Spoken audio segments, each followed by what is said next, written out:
दूसरा गोलोक में चला गया। भगवान स्वधाम गमन किए। अर्जुन हस्तिनापुर आए। हस्तिनापुर पर राज्य हो गया था युधिष्ठिर का। अर्जुन ने आकर के सबको इन सारी घटनाओं का वर्णन किया। युधिष्ठिर ने जो भगवान का पौत्र था वज्र, उसको मथुरा का राज्य प्रदान किया, अभिषेक कर दिया। उसके बाद पांडव लोग भी स्वर्गारोहण की यात्रा कर दिए। द्वादश स्कंद में कलयुगी राजाओं का वर्णन है, कलयुग के दोषों का वर्णन है। सुखदेव भगवान राजा परीक्षित से कहते हैं कि राजन परीक्षित, अब तुम कृतकृत्य हो चुके हो, अब तुमने संपूर्ण भागवत को श्रवण कर लिया। परीक्षित, कुछ और सुनने की इच्छा हो तो बताओ। परीक्षित जी कहते हैं, सिद्धोस्मि अनुगृहीतोस्मि भवता करुणात्मना। प्रभु, आपकी कृपा से, आपकी करुणा से मैं तो सिद्ध हो गया हूं। श्रावितो यच्च मे साक्षात अनादि निधनो हरिहि। आपने साक्षात पर ब्रह्म को सुना सुना करके मेरे हृदय में विराजमान कर दिया है। अब मैं कृतकृत्य हो चुका हूं। अज्ञानम च निरस्तम में ज्ञान विज्ञान निष्ठया, मेरा अज्ञान समाप्त हो चुका है। लेकिन सुखदेव जी को लगा कि एक बार परीक्षित की परीक्षा ले लेनी चाहिए। सुखदेव जी ने कहा, परीक्षित, थोड़े ही देर में तक्षक नाग आकर के तुमको डसेगा, तुम्हारी मृत्यु हो जाएगी। परीक्षित ने कहा, प्रभु गुरुदेव, मैं शरीर नहीं हूं, मैं तो शुद्ध चैतन्य भिन्न आत्मा हूं। इस आत्मा को कोई डस नहीं सकता, इस आत्मा को कोई जला नहीं सकता, इस आत्मा को कोई किसी भी प्रकार से क्लेश नहीं दे सकता। सुखदेव जी समझ गए, वास्तव में राजन परीक्षित सिद्ध हो चुके हैं, कृतकृत्य हो चुके हैं।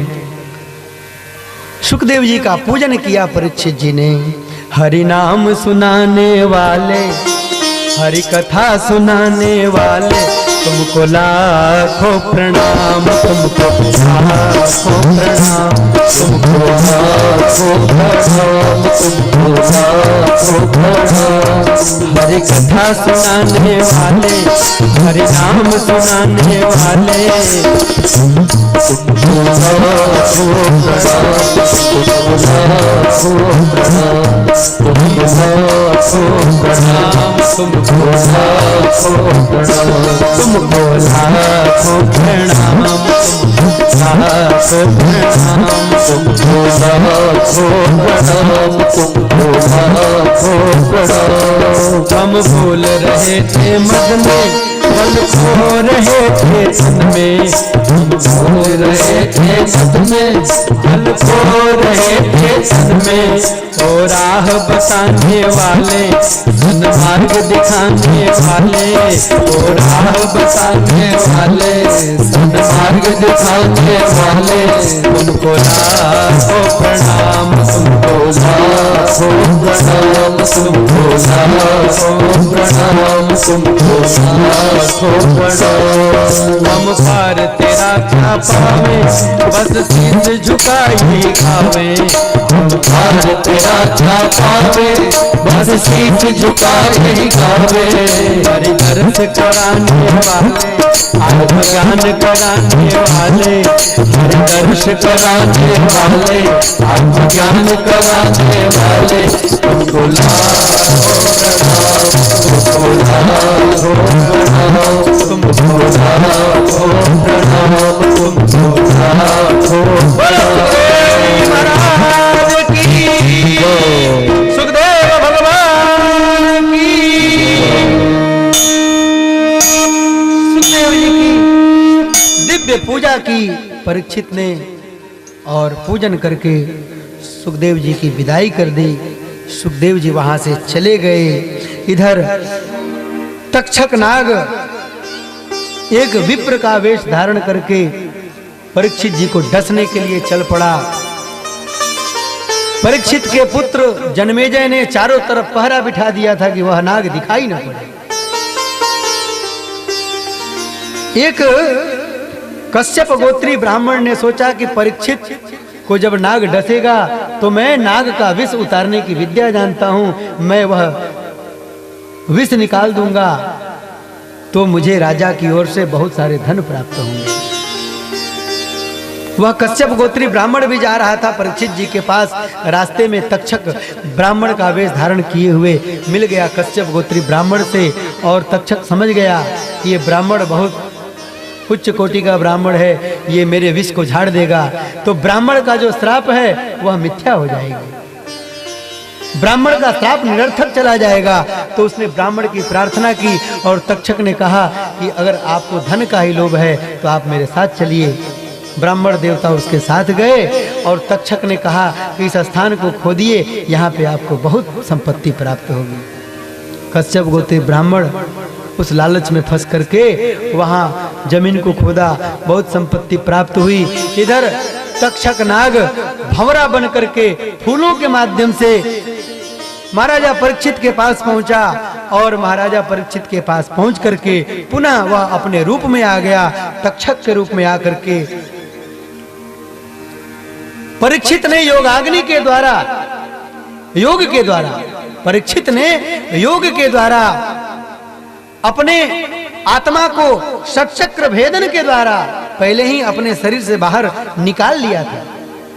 परीक्षित मुक्त हो चुके थे, केवल शरीर रह गया था। जब तक्षक आकर के परीक्षित को डसा, उसी समय परीक्षित का शरीर जल करके भस्म। अब तो जन्मेजय को बहुत क्रोध आया। जन्मेजय ने सर्प यज्ञ किया, सर्प यज्ञ करके जन्मेजय सर्पों को भस्म करने लगा।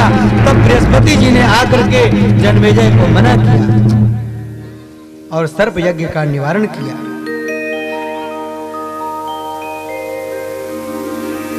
इस प्रकार आप लोगों ने भगवान कृष्ण की अद्भुत लीला, अद्भुत झांकी का आप सबने दर्शन किया।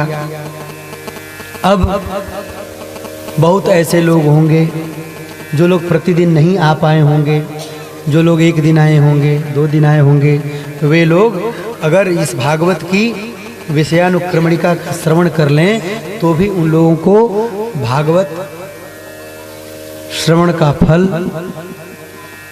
लगभग मिल जाता है। अब हम कह देंगे पूरा का पूरा मिल जाता है तो लोग कथा सुनने भी नहीं करेंगे। हाँ, तब कहेंगे कि महाराज तब ठीक है, अंतिम दिन चलेंगे विषयानुक्रमणिका खाली सुन लेंगे, बस हो जाएगा, पूरा फल मिल जाएगा। देखिए जो सिद्ध कुंजिका स्तोत्र का पाठ करने वाले लोग हैं उसमें लिखा है दुर्गा पाठ फलम लभेत, और दुर्गा पाठ का फल प्राप्त होता है सिद्ध कुंजिका का पाठ करने पर। लेकिन वो कब के लिए है? विशेष परिस्थितियों के लिए है। आप नित्य प्रतिदिन दुर्गा सप्तशती का पाठ करते हैं, यदि एक दिन किसी कारणवश न कर पाए तो सिद्ध कुंजिका का पाठ कर लीजिए, आपको दुर्गा पाठ का फल मिल जाएगा। अब रोजा रोज वही करने लगे तब नहीं मिलेगा। समय है, कथा सुनने आ सकते हैं तो आइए, प्रेम से कथा सुनिए। किसी कारणवश व्यतिक्रम हो गया है, समय नहीं है, तो अंतिम दिन आकर के भी व्यक्ति सुन लेता है तो उसको फल की प्राप्ति हो जाती है। आपने प्रथम दिन भागवत जी के महात्म्य को सुना, दूसरे दिन सूत जी से सौनकादिकों के 6 प्रश्न, भगवत भक्ति का महात्म्य, भगवान के अवतारों का वर्णन, महर्षि व्यास का असंतोष। मैं बोलते जा रहा हूँ, आप बस सुनते जाइएगा, समय भी चूंकि बढ़ता जा रहा है, भारती का समय आ रहा है। नारद जी का पूर्व चरित भागवत रचना के संबंध में वर्णन, सुखदेव जी को भागवत प्रदान, अश्वत्थामा द्वारा द्रौपदी के पुत्रों का वध, अश्वत्थामा मानवर्धन, उत्तरा की गर्भ रक्षा, कुंती स्तुति, युधिष्ठिर का शोक, भीष्म स्तुति, श्री कृष्ण का द्वारका गमन, परीक्षित जी का जन्म, विदुर जी के उपदेश से धृतराष्ट्र और गांधारी का वनगमन, अपसगुन से युधिष्ठिर की चिंता, अर्जुन का आगमन, स्वर्गारोहण, परीक्षित दिग्विजय, धर्म पृथ्वी संवाद, कलयुग दमन, समीक पुत्र श्रृंगी द्वारा परीक्षित को श्राप, परीक्षित का गंगा तट गमन, सुखदेव जी का आगमन। प्रथम स्कंद में आप लोगों ने ये कथा सुनी। द्वितीय स्कंद में ध्यान विधि, भगवान के विराट स्वरूप का वर्णन, भगवान के स्थूल और सूक्ष्म रूपों का वर्णन, कामनाओं के अनुसार देवी देवताओं की उपासना, राजा के सृष्टि विषयक प्रश्न, सृष्टि वर्णन, विराट स्वरूप की विभूतियों का वर्णन, भगवान के लीला अवतारों की कथा, राजा परीक्षित के अनेक प्रश्न, ब्रह्मा जी के भगवत धाम का दर्शन, चतुश्लोकी भागवत का उपदेश और भागवत के 10 लक्षण द्वितीय स्कंद में आप लोगों ने सुना। तृतीय स्कंद में उद्धव और विदुर जी की भेंट, उद्धव जी द्वारा भगवान की बाल लीलाओं का वर्णन, उद्धव जी से विदा होकर विदुर जी का मैत्रेय जी के पास आना और सृष्टि का वर्णन, हिरण्याक्ष वध, पृथ्वी का उद्धार, कर्दम देवहूति संवाद, कपिलोपाख्यान, इसको आपने तृतीय स्कंद में सुना। चतुर्थ स्कंद में स्वयं भुव मनु के उत्तान पाद से उत्पन्न वंश का वर्णन आप लोगों ने सुना। पंचम स्कंद में स्वयंभुव मनु के प्रियव्रत नामक पुत्र के माध्यम से जो वंश चला उस वंश का आप लोगों ने वर्णन सुना। षष्ठ स्कंद में अजामिलोपाख्यान, दक्ष के हर्यस्व सबलास्व नामक पुत्रों की कथा, बृहस्पति द्वारा देवताओं का त्याग, विश्वरूप का देवगुरु में वर्णन, नारायण कवच का उपदेश, विश्वरूप का वध, वृत्रासुर प्रसंग, चित्रकेतु का वृत्तांत, इन कथाओं को आप लोगों ने सुना। षष्ठ स्कंद में, सप्तम स्कंद में या नारद युधिष्ठिर संवाद, हिरण्यकश्यपु का वृत्तांत और धर्म का वर्णन। अष्टम स्कंद में ग्राह द्वारा गजेंद्र का पकड़ा जाना, समुद्र मंथन की कथा, मोहिनी रूप में महादेव जी का मोहित होना, राजा बलि का स्वर्ग पर विजय, अदिति द्वारा पयोव्रत धारण, भगवान का प्राकट्य, यज्ञोपवीत, भगवान द्वारा बलि से 3 पग पृथ्वी की याचना, उसके बाद भगवान के मत्स्यावतार की कथा का वर्णन हुआ। नवम स्कंद में सूर्य वंश और चंद्र वंश का वर्णन हुआ।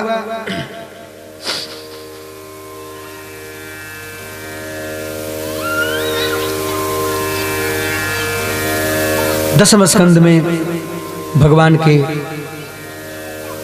प्राकट्य की कथा, भगवान शिव की अवधूत लीला, पूतना उद्धार, शकट भंजन, तृणावर्त उद्धार, नामांकरण संस्कार, माखन चोरी, मृदभक्षण लीला, उखल बंधन, यमलार्जुन उद्धार, फल विक्रयणी पर कृपा, गोकुल से वृंदावन गमन, वत्सासुर बकासुर उद्धार, अघासुर उद्धार, गोचारण लीला, ब्रह्मा जी का मोह, धेनुकासुर का उद्धार, कालिया नाग पर कृपा, दावानल से रक्षा, प्रलंबासुर का उद्धार, मुंजारण्य में दावानल से रक्षा, वर्षा और शरद ऋतु का वर्णन, वेणु गीत, चीर हरण, यज्ञ पत्नियों पर कृपा, इंद्र यज्ञ निवारण, गोवर्धन धारण, श्री कृष्ण के प्रभाव के विषय में नंद बाबा से गोपों की बातचीत, कामधेनु द्वारा ऐरावत द्वारा श्री कृष्ण का अभिषेक, वरुण लोक से नंद बाबा को छुड़ा कर लाना, गोलोक का दर्शन, रास पंचाध्यायी गोपी गीत को आप लोगों ने सुना। सुदर्शन विद्याधर शंखचूड़ उद्धार को सुना, युगल गीत को सुना, अरिष्टासुर उद्धार, कंस द्वारा अक्रूर जी को वन में ब्रज में भेजना, केसी और वेमासुर का उद्धार, नारद जी द्वारा भगवान की स्तुति, अक्रूर जी की ब्रज यात्रा, श्री कृष्ण बलराम द्वारा मथुरा गमन और मथुरा गमन करके कंस का वध, माता पिता को बंधन से मुक्त करना, यज्ञोपवीत संस्कार, सांदीपनी, गुरुदेव के यहाँ विद्या का अध्ययन करना, उद्धव जी की ब्रज यात्रा, भ्रमर गीत, उद्धव का मथुरा लौटना, भगवान का कुब्जा और अक्रूर जी के घर जाना, श्री कृष्ण द्वारा अक्रूर जी को हस्तिनापुर भेजना, इन सारी लीलाओं को आप लोगों ने सुना। दसम स्कंद के उत्तरार्ध में जरासंध से युद्ध, द्वारिकापुरी का निर्माण, काल जमन का भस्म होना, मुच्चकुंद की कथा, जरासंध द्वारा 18वीं युद्ध में भगवान के द्वारा रण छोड़ना, द्वारिकापुरी गमन करना, बलराम जी का रेवती से विवाह का वर्णन, रुक्मिणी का संदेश, रुक्मिणी जी का विवाह, प्रद्युम्न जी का जन्म, संबरासुर का वध, समंतक मणि की कथा, जाम्बवती सत्यभामा का विवाह, भगवान की 16,108 विवाह का वृत्तांत आप लोगों ने सुना। राजा नृग की कथा को सुना, पंडरग और काशीराज का उद्धार सुना, द्विविध उद्धार, कौरवों पर बलराम जी का कोप, सांब विवाह, देवर्षि नारद जी का भगवान की गृहचर्या देखना, भगवान कृष्ण की नित्य दिनचर्या, जरासंध का वध, राजसूय यज्ञ, शिशुपाल उद्धार, साल्व उद्धार, विदुर दंतवक्त्र उद्धार, बलबल उद्धार इत्यादि प्रसंगों को सुना। सुदामा चरित्र को सुना, कुरुक्षेत्र के उपाख्यान को सुना, अर्जुन द्वारा सुभद्रा का हरण, इन सब प्रसंगों को आप लोगों ने सुना। एकादश स्कंद में यदुवंश को ऋषियों का श्राप और भगवान के द्वारा उद्धव जी को उद्धव गीता का उपदेश करना। द्वादश स्कंद में कलयुग के राजाओं का वर्णन, कलयुग के धर्म और सुखदेव जी का अंतिम उपदेश, परीक्षित की मुक्ति, इन सब चरित्रों को आप लोगों ने बड़े प्रेम पूर्वक सुना। भगवान की संपूर्ण कथा का सार इतना ही है कि भगवान में हम लोगों का प्रेम हो, भगवान में हम लोगों का प्रेम हो, भगवान के नाम का हम लोग उच्चारण करें। जीवा से करना है। करसों कर्म करो विधि नाना, अमन राखो जह कृपा निधाना। जिस देश में जिस वेश में परिवेश में रहो, राधा रमण राधा रमण राधा रमण कहो। भगवान के नाम का उच्चारण करते रहना है। कहते हैं कि निमग्ना नाम यथा गंगा, देवानाम अच्युतो यथा, वैष्णवानाम यथा शंभु, पुराणा नाम इदम तथा। यह जो भागवत शास्त्र